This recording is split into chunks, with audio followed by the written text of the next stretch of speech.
Dana, one of the most chaotic UFC events in history. It's been a hell of a month, boys. I guess talk to me now. I mean, obviously it ended with an exclamation point, but just getting over and through this event with everything that happened up until tonight, how are you feeling right now that's in the rear view? I'm literally getting on a plane and going to my house in Maine, and I don't want to I'm turning my phone off. I don't want to talk to anybody. I don't want to see anybody. It's been challenging, but fun. You know, when you have guys like Diego, you know, the guys that were involved in the co-main event tonight are just absolute studs. And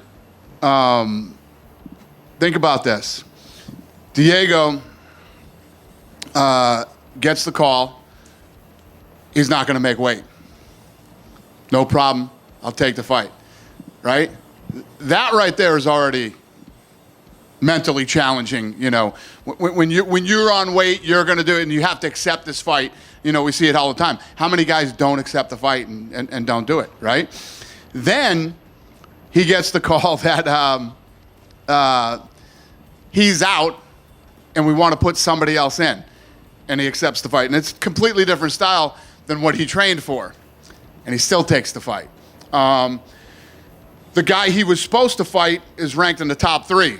This guy's like one above him. I mean, the mental challenges that were thrown at this kid tonight. And then Dan Ige, I'm assuming had already ordered the fight and was ready to sit home and watch the fight tonight. And now he's in the co-main event. So you couldn't have two bigger studs than these two guys tonight.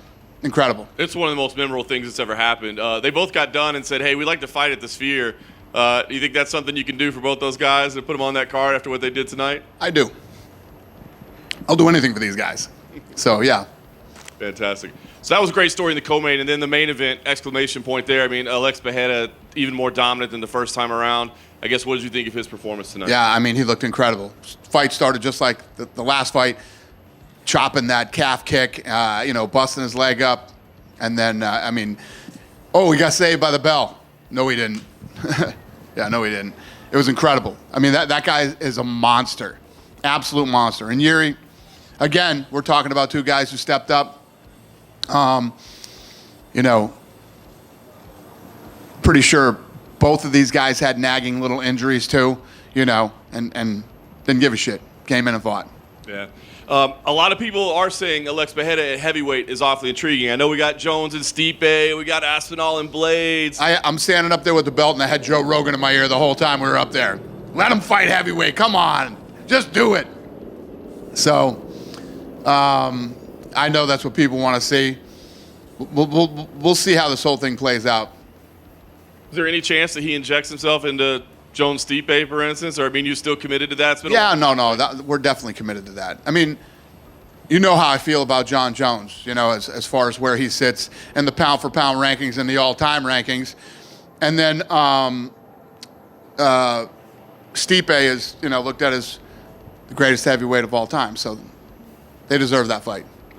Last thing I want to ask you about, Michael Chandler was here this weekend. You know, we talked to him. He said, listen, I'm still waiting around. I'm not letting him off the hook. What do you think? At this point, do you recommend Michael Chandler waits for Conor McGregor, or do you feel like it's time to throw some different names at him and get Michael Chandler back in the octagon? I never recommend waiting. Time is not your friend in this business, but, you know, Michael's been around for a long time. He's accomplished a lot of things. He's at that point in his career. Maybe that's what he wants to do. He's not a dumb guy. He's a smart kid, so whatever he wants to do. Do you have any time updates on Conor, like how the toe's healing? No. I'm not even talking about Conor until Conor's done, ready to fight, and all that stuff. So, yeah. Aside from Conor, like the last time he fought, Alex Pereira and Diego Lopes weren't even on the UFC roster.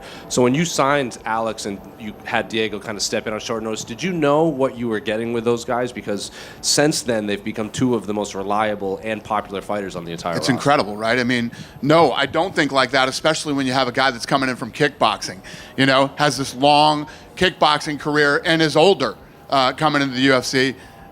I think the exact opposite. This guy's not going to do very well here. He's going to get taken down, smashed, submitted, you know, all that kind of stuff. But, man, was I wrong. And I know you've had a lot of big free agent signings like Chandler, MVP, Kayla Harrison, but Alex Pereira has to be up there for, you know, just biggest free agent signings you've had in promotion history. No doubt about it. Could not agree with you more. What did you make of Ian Garry's performance against MVP? Yeah, Sean and Mick felt that fight would play out exactly the way it did. We talked about leading up to this fight. I had that fight a draw.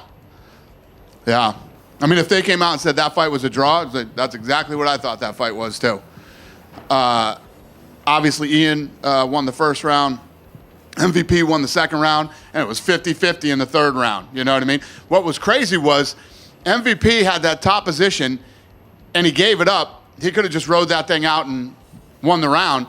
He stood up and gave up that top position. This is fucking crazy.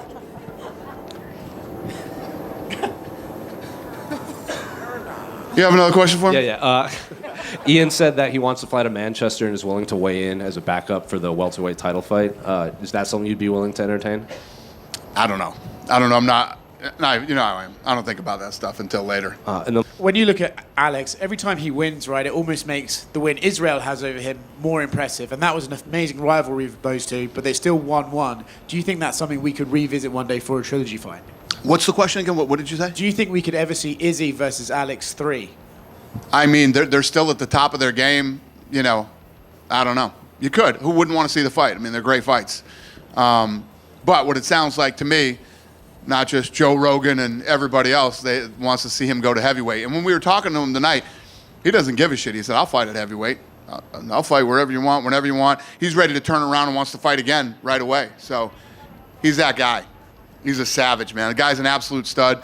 And not to mention the fact that he's a smart guy and realizes time isn't your friend in this game. And get in there, accomplish as many great things as you can. Like you guys were saying, whoever said it earlier, look at what a huge star he's become in such a short amount of time, because people in the fight business love guys who want to fight, love guys who want to finish, love guys who want to compete.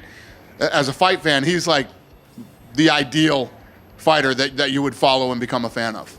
Dana here.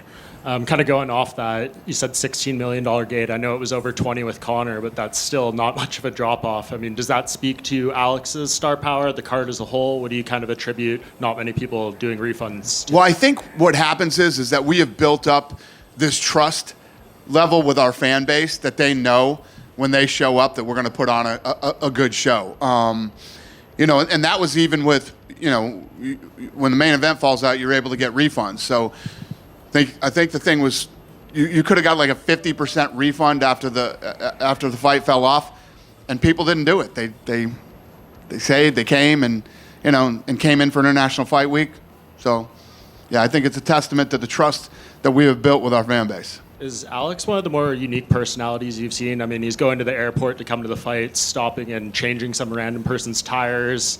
He has the walkout, just all these different kind of unique elements to him. Well, how about the fact that when we called him, he was on vacation in Australia, you know, touring around there, going to children's hospitals, training in different gyms, doing things with sponsors, and the guy jumps on a plane and says, yeah, I'll take the fight, and goes right into camp to train as much as he can before the fight. He, like I said a second ago, he's the kind of fighter that fight fans fall in love with.